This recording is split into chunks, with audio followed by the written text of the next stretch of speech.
सक्षम police times, news 112, सक्षम जनते।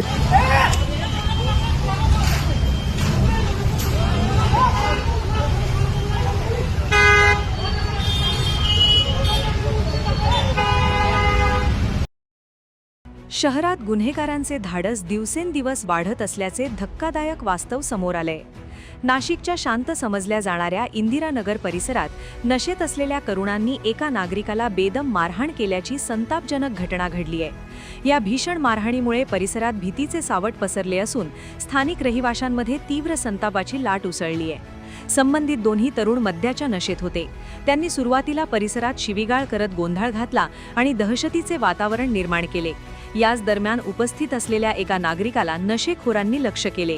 या तरुणांनी नागरिकावर हल्ला चढवल्याने तो नागरिक गंभीर जखमी झाला।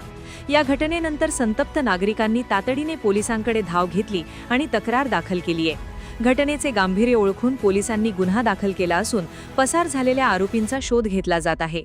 शहरात भर रस्त्यात अशा प्रकारे नशेखोरांकडून नागरिकांना मारहाण होत असल्यामुळे कायदा व सुव्यवस्थेचा प्रश्न पुन्हा एकदा ऐरणीवर आला आहे।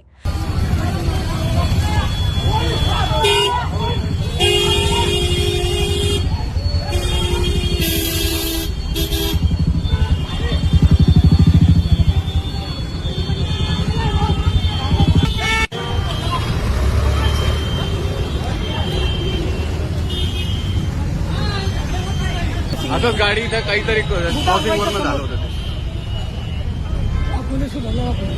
उत्तम चंदानी, चेतन अर्जुनदास उत्तम चंदानी साथीदार आहे तो पळून गेला। ह्या बिचारा माणसाला मारलेला आहे, फुटण्यापासून वाचलेला आहे। त्याचा एक साथीदार तो पळून गेलेला आहे। पोलिसांचा धाक संपला आहे का असा संतप्त सवाल नागरिकांनी केलाय।